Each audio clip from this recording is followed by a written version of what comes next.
apa namanya, nggak masuk, jadi bisa lihat siaran ulangnya. Jadi kita buka 5 teknik membuka presentasi dengan baik dan menarik. Nah, di sini di 5 teknik yang menarik sekaligus menarik presenter profesional.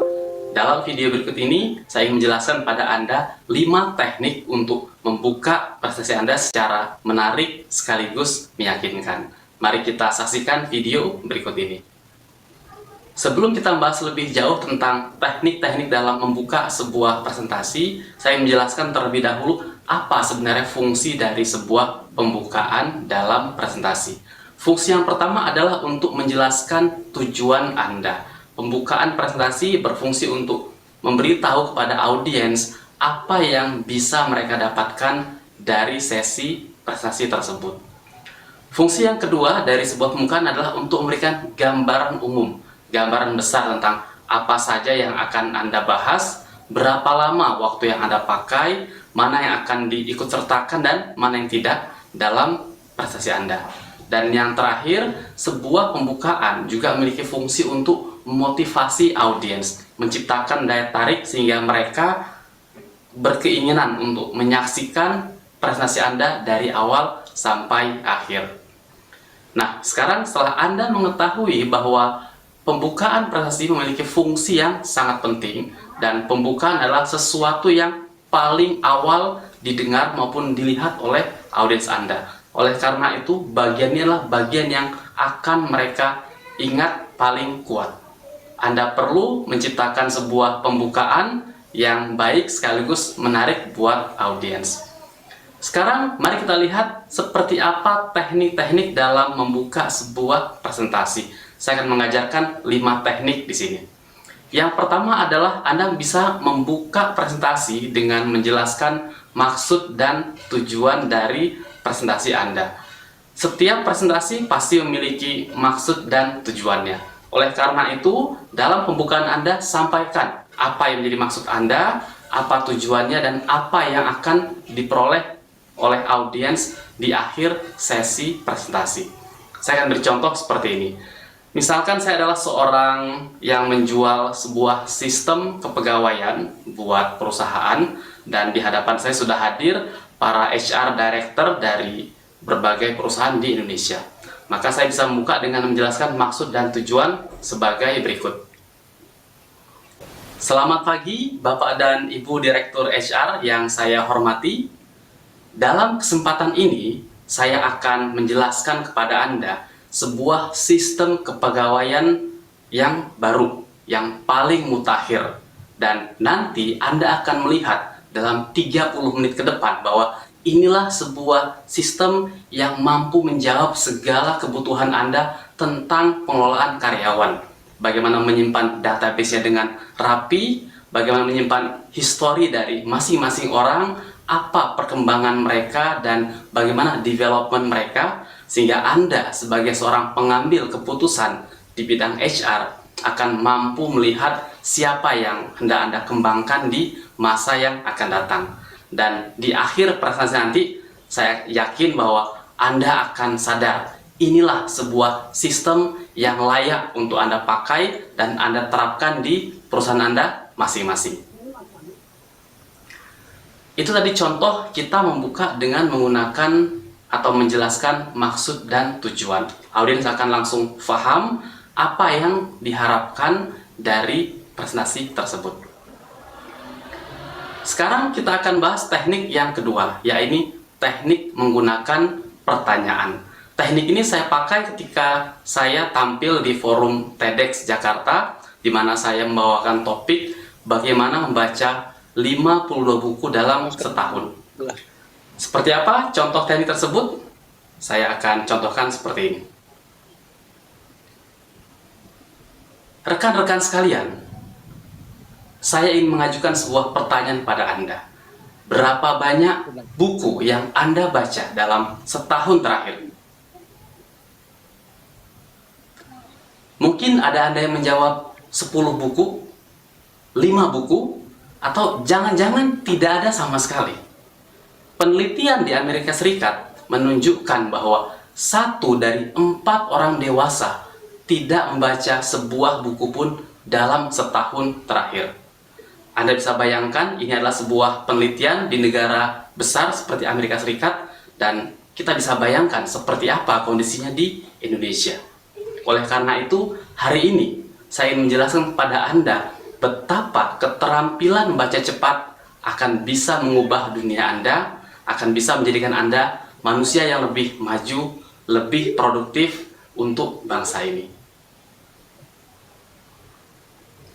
Tadi Anda sudah lihat, itulah teknik membuka presentasi dengan mengajukan sebuah pertanyaan. Ketika Anda mengajukan pertanyaan, maka respons alami dari audiens adalah mereka akan berpikir untuk mencari tahu jawabannya. Karena mereka berpikir, maka audiens pun akan terlibat ke dalam topik presentasi Anda. Mereka akan fokus mendengarkan dan mereka ingin tahu jawabannya apa. Mereka ingin memahami apa yang selanjutnya akan Anda jelaskan untuk menjawab pertanyaan tersebut. Teknik ketiga dalam pembukaan sebuah presentasi adalah menggunakan cerita. Di sini Anda bisa mengambil kisah ataupun cerita yang relevan dengan topik presentasi Anda, mengangkat kisah tersebut, lantas menghubungkannya dengan materi presentasi yang Anda sampaikan. Sangat banyak sekali presenter kelas dunia menggunakan teknik bercerita atau berkisah. Dan seperti apa contohnya? Saya akan ambil sebuah presentasi di mana topiknya adalah bagaimana kita mencegah terjadinya kecelakaan yang tidak kita inginkan, di mana kecerobohan kita bisa membawa malapetaka. Maka saya akan bukanya seperti ini. Kisah Murah Mat yang percaya murah lebih dari sekedar harga. Goreng hati.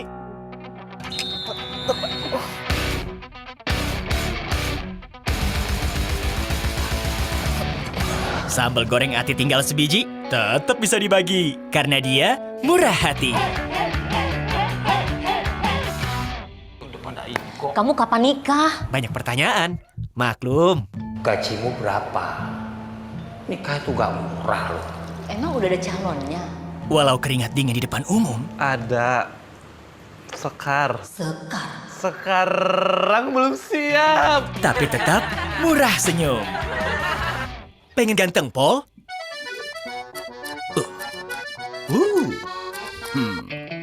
Wah. Tapi jadi dongkol. Tetap harus murah jempol.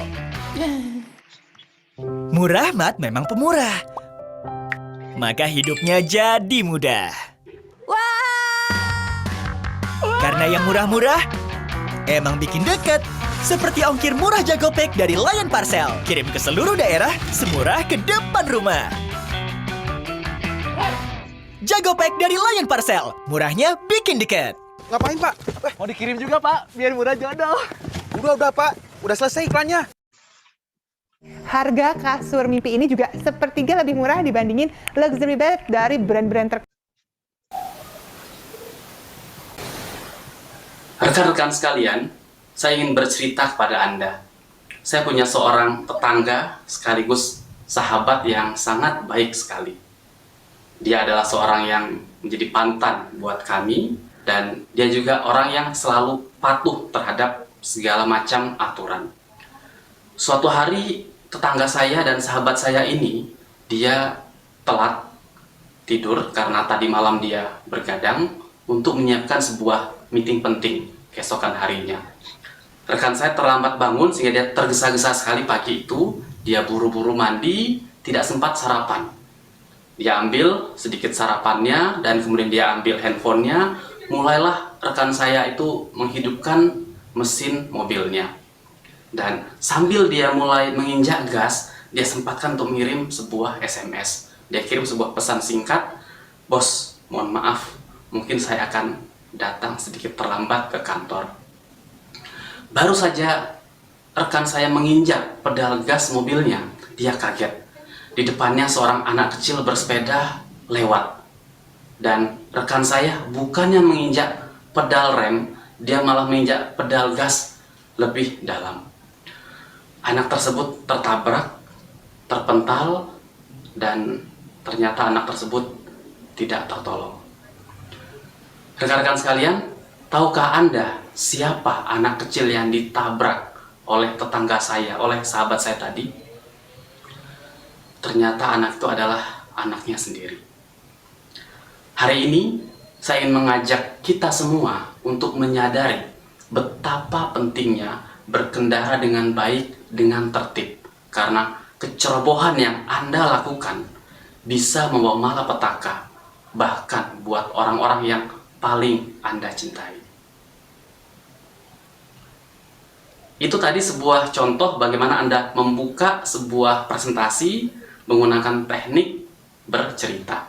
Disampaikan sebuah cerita yang relevan, antarkan cerita tersebut untuk mempersiapkan audiens masuk ke dalam topik presentasi Anda. Teknik berikutnya dalam membuka sebuah presentasi adalah menggunakan data ataupun fakta. Bagaimana caranya? Anda pilih data ataupun fakta yang menarik perhatian, yang jarang orang dengarkan, yang akan membuat orang berpikir, bertanya, dan akhirnya mereka akan terlibat ke dalam materi presentasi Anda. Seperti ini contohnya. Misalkan saya hendak membahas tentang betapa penting kita bekerja dengan baik untuk menghindari terjadinya kecelakaan kerja. Dan di sini saya akan menggunakan data ataupun fakta untuk membuka presentasi tersebut. Menurut data dari Kementerian Tenaga Kerja Republik Indonesia, setiap hari tidak kurang dari 8 orang pekerja meninggal gara-gara kecelakaan kerja. Kita tahu bahwa kecelakaan kerja bisa diakibatkan oleh perilaku yang tidak aman ataupun oleh kondisi yang tidak aman. Dan dari semua itu, perilaku yang tidak aman mendominasi, yakni sebanyak 85%. Sedangkan situasi atau kondisi yang tidak aman hanya berkontribusi 15% terhadap kecelakaan. Ini artinya dengan mengubah perilaku kita, dengan memperbaiki cara kita menyikapi pekerjaan kita yang penuh resiko, penuh bahaya, maka kita akan bisa mengurangi secara drastis angka kecelakaan kerja di Indonesia. Untuk itu, hari ini saya akan mengajak Anda semua untuk melihat peran apa yang bisa kita lakukan untuk berperilaku yang lebih baik lagi, sehingga kita selamat, aman dalam bekerja, karena keluarga Anda menunggu Anda di rumah.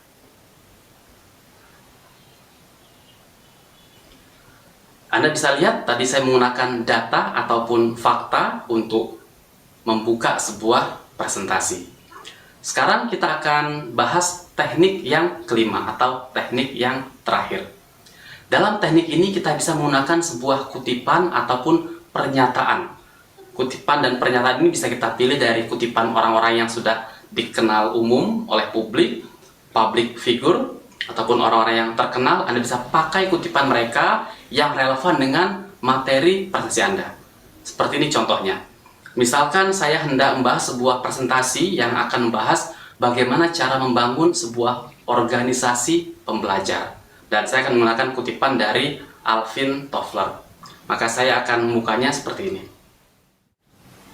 Menurut Alvin Toffler, buta huruf di abad ke-21 bukanlah buta huruf gara-gara orang tidak mampu membaca ataupun menulis. Melainkan buta huruf abad 21 adalah buta huruf gara-gara sebuah organisasi tidak belajar hal-hal yang baru, hal-hal yang penting untuk mereka kuasai, tidak learn sesuatu. Kemudian mereka juga tidak melakukan unlearn terhadap hal-hal yang sudah tidak relevan, yang sudah ketinggalan zaman. Dan terakhir, tidak melakukan relearn, yaitu belajar ulang, belajar kembali terhadap hal-hal yang seharusnya diperkokoh oleh seorang individu ataupun total organisasi. Oleh karena itu, hari ini saya akan menjelaskan pada Anda bagaimana caranya kita bisa menciptakan sebuah organisasi pembelajar yang maju dan cerdas. Sehingga orang-orang di dalam organisasi selalu belajar, learn sesuatu yang baru, membuang hal-hal yang sudah tidak relevan, unlearn, apa-apa yang tidak berguna, yang tidak tepat, dan relearn, belajar ulang, belajar kembali hal-hal yang perlu mereka terperkokoh. Dengan demikian, kita akan mampu menciptakan sebuah organisasi yang maju, yang hebat, sekaligus menciptakan sebuah organisasi pembelajar, learning organization. Itulah teknik menggunakan kutipan ataupun pernyataan dalam membuka sebuah presentasi. Sekarang saya harapkan Anda sudah mendapatkan gambaran betapa banyak teknik ataupun cara yang bisa kita pakai dalam membuka sebuah presentasi. Intinya adalah pilih cara pembukaan yang paling tepat untuk menarik perhatian audiens Anda, untuk menciptakan motivasi mereka, sehingga mereka punya alasan kenapa mereka harus mendengarkan Anda sebagai seorang presenter. Anda bisa memilih salah satu cara yang sudah saya jelaskan tadi. Demikianlah video ini yang menjelaskan bagaimana cara membuka sebuah presentasi dengan baik sekaligus menarik. Jika Anda hendak belajar hal-hal yang baru terkait presentasi, silahkan berkunjung ke presentasi.net. Anda bisa mendownload e-book saya, buku presentasi memukau, yang saya bagikan gratis kepada seluruh pembaca. Anda juga bisa mendapatkan contoh-contoh slide yang menarik, slide-slide yang inspiratif, baik itu untuk kebutuhan Anda dalam bekerja ataupun juga dalam konteks bisnis. Dan terakhir, jika Anda maupun perusahaan Anda tertarik untuk belajar lebih serius, Anda juga bisa mengundang saya untuk hadir dan membantu perusahaan Anda. Atau Anda bisa ikut dalam public course yang kami laksanakan. Terima kasih Anda sudah menyaksikan video ini. Jadi teman-teman bisa buka presentasi.net ya.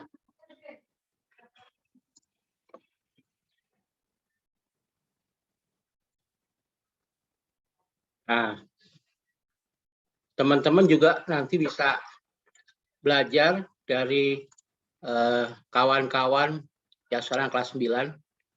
Mereka sudah berhasil masuk ke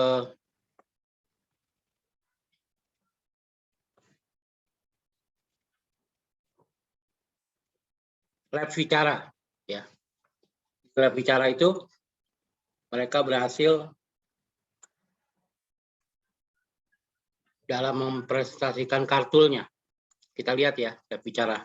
Ini adalah contoh kelas 8 tahun lalu.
Sebentar, saya matiin dulu sebentar.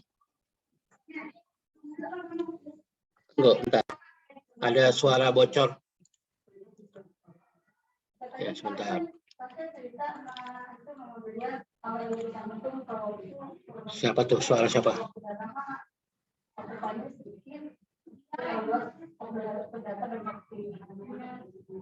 Oh, dari rumah saya.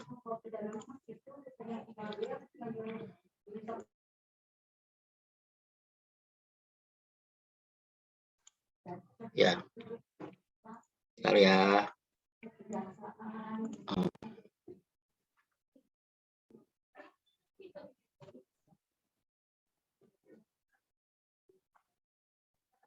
keempat, Ajalea Nabila Az-Zahra. Yang kelima, Bunga Cinta Andria Dewanto. Bunga ya. Berikutnya yang keenam, Ciara Aulia Faja. Yang tujuh,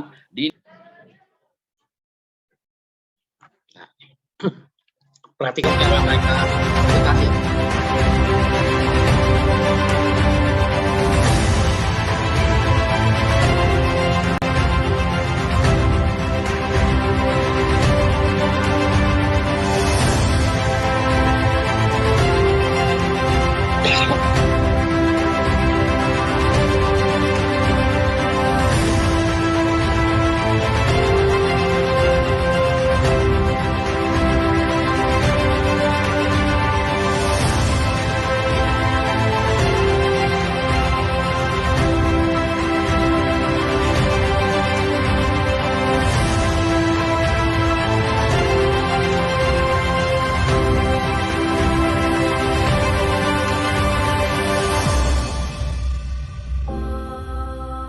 Jadi kita berharap kartu anak 8C ada yang masuk di lab bicara.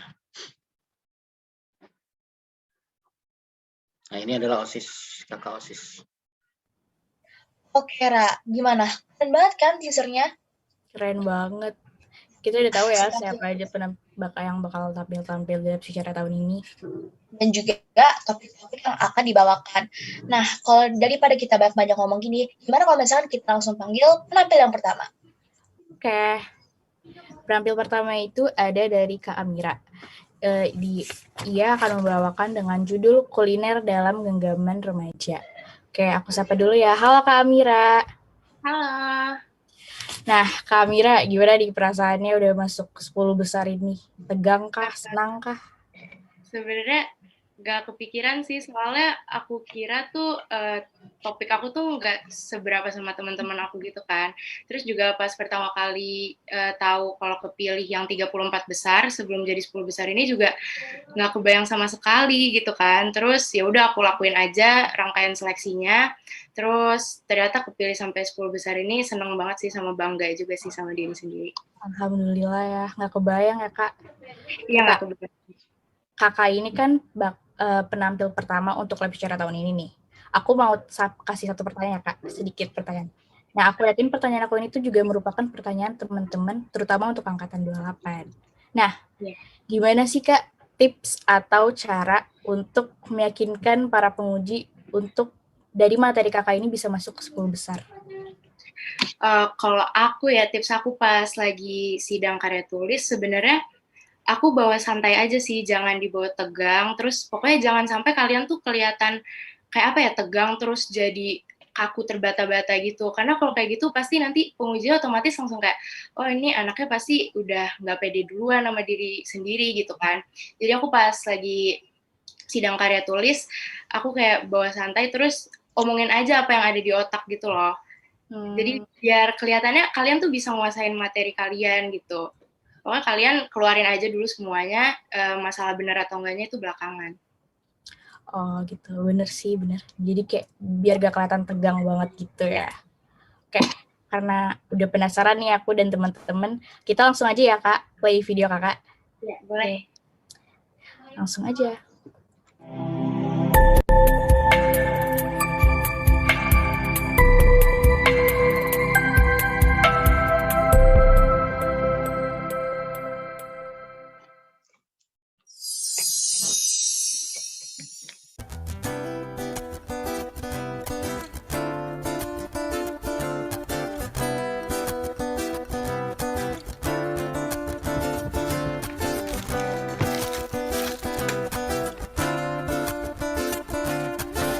Nah, itu tadi, berkuliner hanya dalam satu genggaman.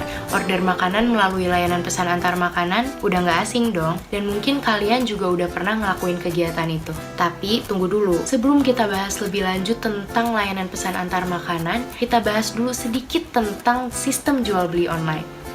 Jadi singkatnya, dulu sebelum sistem ini hadir, penjual dan pembeli itu diharuskan untuk bertemu secara langsung. Namun, ada seorang inventor dari Inggris yang bernama Michael Aldrich pada tahun 1979, dia menghadirkan sistem jual beli online yang sekarang ini sudah digunakan oleh masyarakat di berbagai penjuru dunia, termasuk Indonesia. Seiring berkembangnya teknologi, banyak juga bentuk perkembangan dari sistem jual beli online ini. Salah satunya adalah dengan hadirnya startup ojek online. Walau sebutannya ojek online, layanan yang ditawarkannya benar-benar beragam. Dari transportasi ada, pengiriman barang ada, mau layanan cleaning service bisa, belanja online juga bisa, dan masih banyak lagi. Aplikasi ojek online yang populer di Indonesia ada dua. Satu dari Indonesia yaitu Gojek yang hadir pada tahun 2010, satu lagi dari negeri tetangga kita Malaysia yaitu Grab yang hadir di tahun 2012. Ada kisah unik di balik kehadiran layanan GoFood. Pada awal kehadirannya Gojek, sebenarnya layanan ini belum ada. Namun, seiring berjalannya waktu, disadari penggunaan layanan belanja online ini didominasi dengan pemesanan makanan. Dari situlah muncul inisiatif Nadiem Makarim, pendiri Gojek, untuk menghadirkan layanan pesan antar makanan. Dan benar saja, layanan ini menarik banyak perhatian masyarakat dan marak digunakan. Riset Nielsen yang mencapai 1.000 responden di kota-kota besar di Indonesia menyatakan bahwa memang sebagian besar masyarakat Indonesia ini memesan makanan menggunakan layanan pesan antar makanan. Dari riset lain, yaitu riset IDN Times, dan berdasarkan hasil angket penelitian di karya tulis saya, menyatakan bahwa penggunaan layanan GoFood jauh lebih unggul dibandingkan dengan penggunaan layanan GrabFood. Penggunaannya bisa dibilang cukup tinggi. Hasil angket yang melibatkan responden di lingkungan SMP dan SMA Lab School Jakarta menyatakan bahwa sebanyak 97% sudah memiliki aplikasi layanan pesan antar makanan sendiri. 78% mengakses ketika ada kebutuhan, dan 20% mengaksesnya hampir setiap hari. Berdasarkan fakta-fakta tadi, kira-kira kenapa ya mereka menggunakan layanan ini? Ternyata alasannya beragam. Kalau kita urutkan dari alasan yang tertinggi, pertama itu karena bisa menghemat tenaga. Kedua, karena kemudahannya untuk memilih produk sesuai kebutuhan. Tiga, karena kemudahan proses pembeliannya, dan karena bisa menghemat waktu. Ada juga alasan-alasan lain seperti promo yang ada, kebebasan dalam memilih menu yang lengkap, dan ada juga sedikit yang memilih karena mengikuti tren. Sebagai pengguna dan customer, pastinya kita mengharapkan kepuasan dari penggunaan layanan ini dong. Apa saja ya hal-hal yang diutamakan oleh para pengguna? Dari hasil angket, yang paling diutamakan dari suatu layanan pesan antar makanan ternyata adalah kualitas makanan yang sampai. Kemudian kecepatan waktu pengirimannya, kesesuaian pesanan, sikap driver, dan yang terakhir akurasi alamat dan respon terhadap komplain. Nah, kan kita sudah membahas tentang perilaku seorang remaja dalam menggunakan layanan pesan antar. Sekarang kita bahas apa saja ya dampaknya.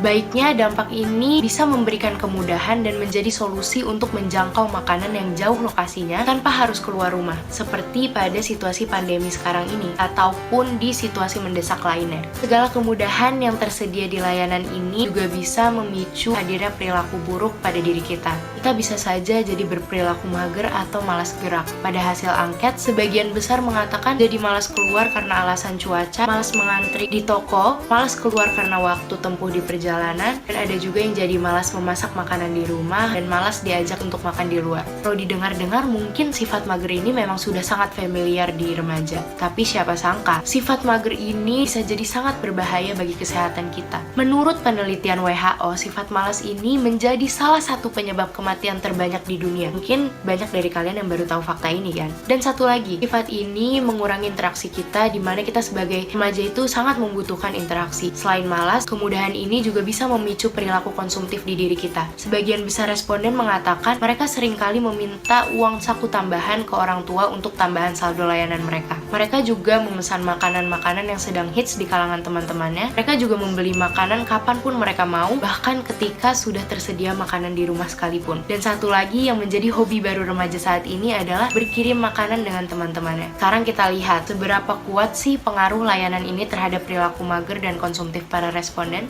Indeks pengaruh yang didapat terhadap perilaku mager adalah 0,44 dan indeks pengaruh terhadap perilaku konsumtif adalah 0,43 dari skala 0 sampai 10. Ini menunjukkan bahwa hampir setengah dari responden merasakan dampaknya. Walaupun bisa dibilang dampaknya tidak terlalu berpengaruh besar, kita semua harus tetap mencegah dampak buruk itu terjadi. Nah, dari semua pembahasan tadi, kita dapat menyimpulkan bahwa teknologi ini memang sudah melekat pada diri remaja. Dapat kita lihat dari tingginya penggunaan layanan layanan pesan antar makanan.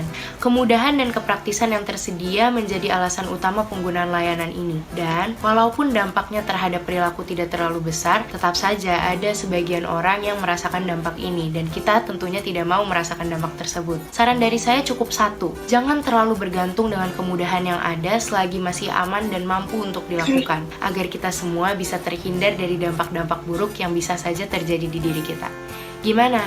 Sekarang udah lebih kenal kan sama layanan pesan antar makanan dan udah bisa lebih hati-hati sama berbagai kemungkinan buruk yang bisa saja hadir di diri kita. Semoga pembahasan tadi bermanfaat dan bisa menambah pengetahuan kalian semua. Terima kasih sudah menyaksikan video ini, sampai jumpa.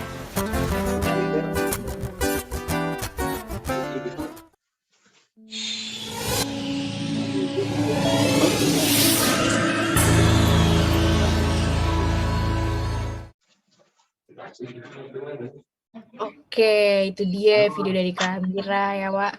Keren banget. Boy. Keren banget. Dari video kayak tadi sih aku jadi makin sadar kalau kayak hal sederhana nih, sesederhana kita pesan makanan online, itu dampaknya tuh banyak. Ada dampak positif, negatif, dampak untuk kita sendiri, dan bisa juga dampak untuk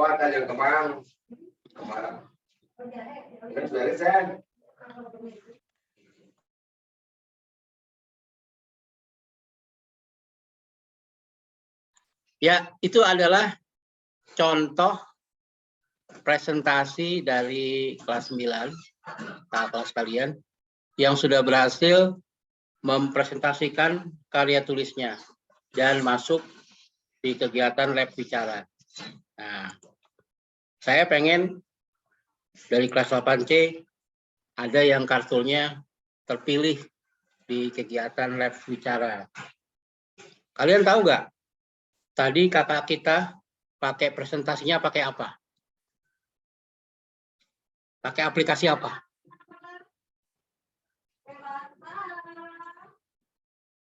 Ada yang tahu presentasinya pakai apa?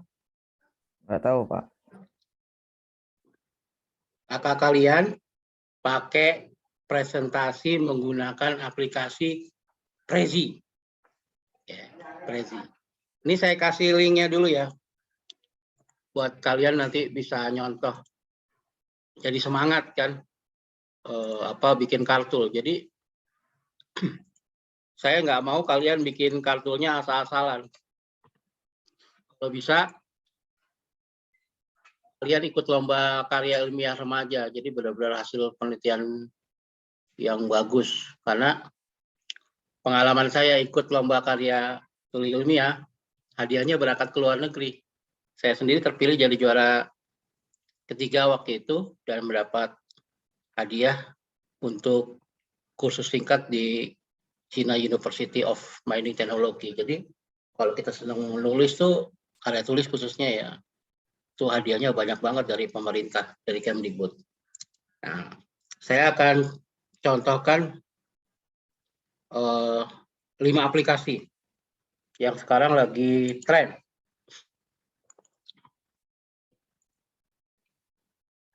5 aplikasi presentasi. Nah ini. Nanti pada saat presentasi kalian bisa menggunakan. Oh, the first day that we signed up for Monday.com, our department was already able to connect our. Itu yang akan membuat dewan juri atau penilai tertarik dengan kartu kalian karena presentasinya bagus.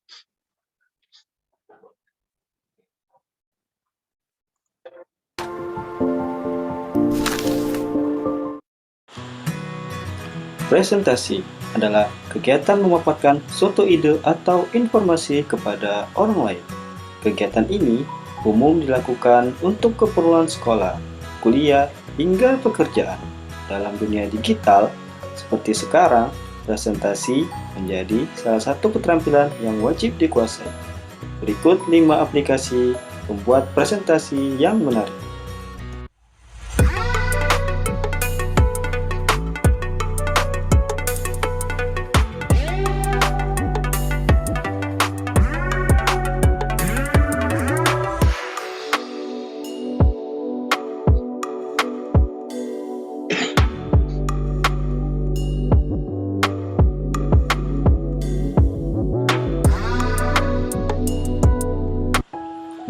Aplikasi pertama yang akan kita bahas adalah Prezi. Prezi merupakan aplikasi presentasi yang cukup berbeda dari aplikasi lain di pasaran. Alih-alih membuat slide demi slide, aplikasi ini memberi kita satu kanvas raksasa. Kita bisa memperbesar atau memperkecil tampilannya menggunakan fitur zooming. Dengan demikian, pengguna bisa membuat model presentasi yang lebih unik dan variatif. Aplikasi ini cukup mudah digunakan dan memungkinkan pengeditan bersama-sama.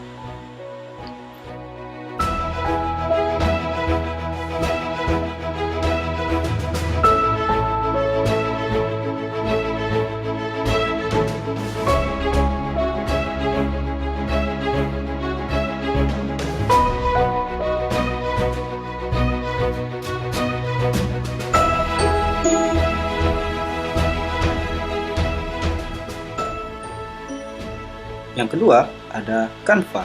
Canva adalah platform berbasis online yang sangat cocok dipakai untuk membuat presentasi langsung dari browser dengan sangat cepat. Aplikasi ini menyediakan ribuan template dan jutaan gambar untuk berbagai macam kebutuhan. Salah satunya presentasi.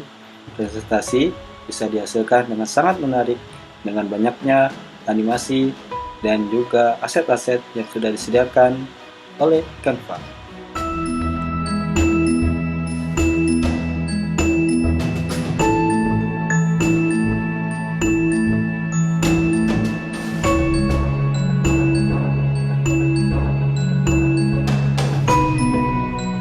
Aplikasi untuk membuat presentasi selanjutnya adalah Beautiful.ai. Aplikasi ini dilengkapi dengan kecerdasan buatan, sehingga kita tidak perlu pusing memikirkan desain presentasi. Setelah memilih template, pengguna hanya perlu fokus pada konten presentasi dan tampilannya akan disesuaikan secara otomatis. Beautiful.ai juga dapat dihubungkan dengan Google Drive, sehingga pengguna bisa menyimpan file yang sudah selesai di dalam Google Drive.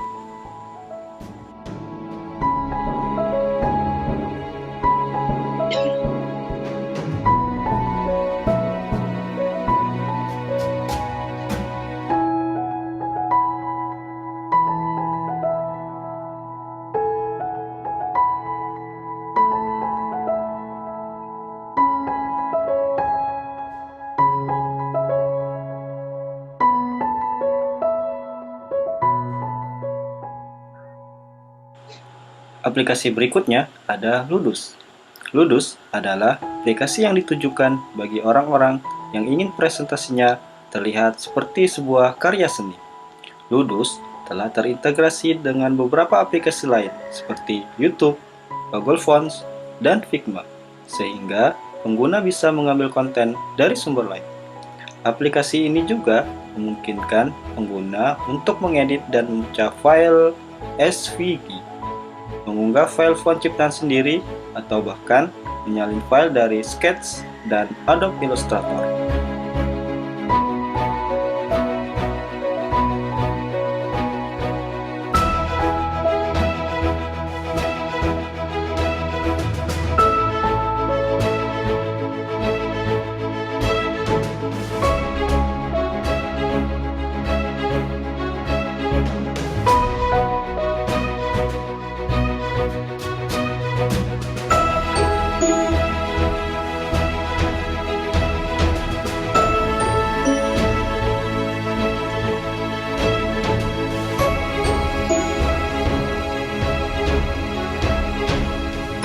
Nah, yang terakhir ada Google Sheets.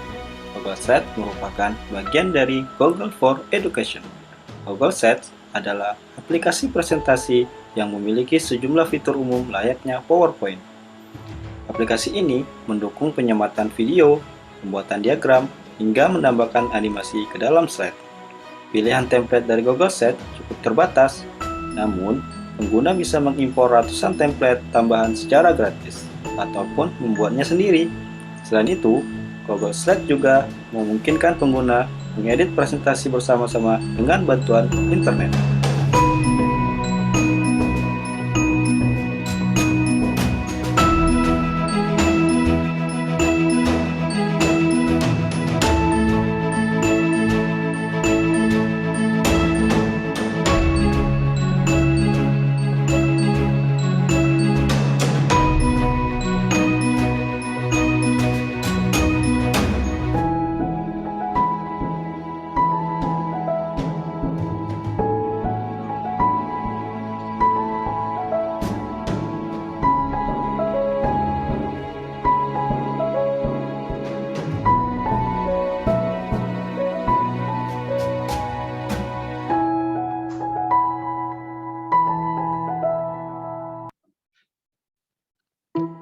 Grammarly Business offers AI-powered writing assistance for your enterprise needs. Itu tadi contoh daripada kita menggunakan aplikasi presentasi. Jadi nanti pada saat kalian presentasi Kartul, kalian bisa pakai 5 aplikasi ini, salah satunya yang sekarang lagi tren. Saya sarannya sih pakai Canva atau pakai Prezi, lebih keren ya. Jadi beda dengan teman-teman yang lainnya. Nah, untuk membuat slide presentasi bisa nyontoh di presentasi.net. Di kelas 8 itu semua siswa diwajibkan membuat karya tulis. Nah, biasanya banyak anak yang mengalami kesulitan dalam pembuatan daftar isi otomatis sama membuat nomor halaman. Ya, karena biasanya di awal bab itu kita angkanya itu, hurufnya itu di bawah. Ya, angkanya di bawah. Kemudian di halaman berikutnya angkanya di kanan atas. Nah, gimana caranya membuat penomoran otomatis? Ya. Masih ada waktu 5 menit ya. Nah, penomoran halaman berbeda dulu ya. Ini cara membuat nomor halaman berbeda dalam satu dokumen. Nah, ini aja yang kedua deh. Ini contoh.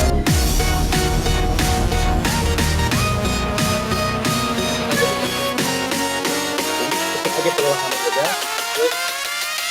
Terus bagaimana membuatnya?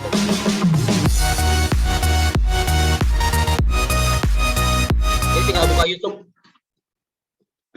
Contohnya ada semua di sini. Kalian tinggal belajar. Sebelum masuk ke video, jangan lupa klik tombol subscribe dan aktifkan lonceng notifikasi agar kalian tidak ketinggalan info terbaru dari channel ini. Selamat menonton.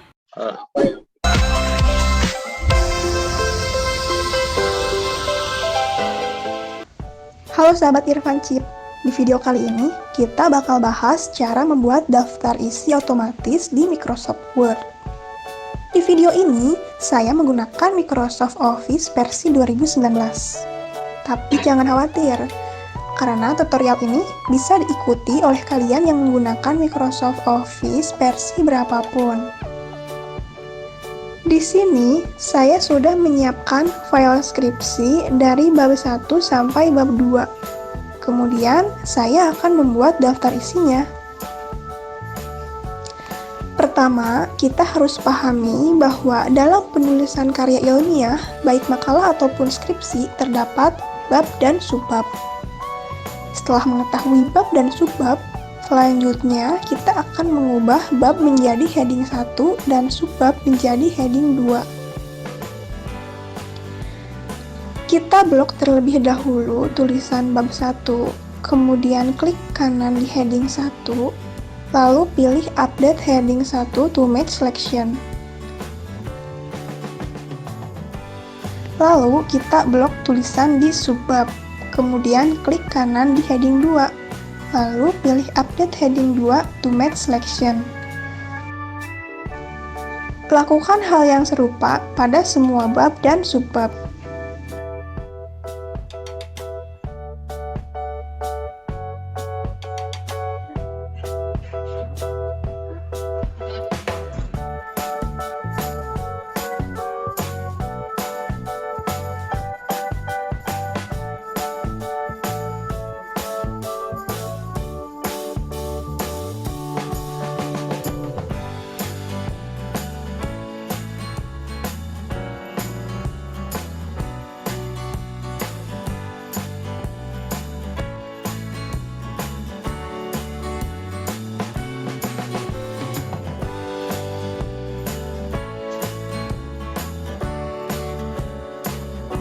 Namun, untuk subbab di bab selanjutnya, kita harus membuat style heading terlebih dahulu.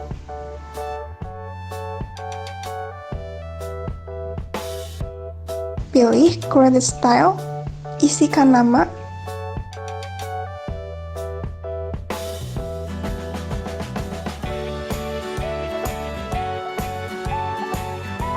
modify, style paragrafnya kita ubah menjadi heading 2.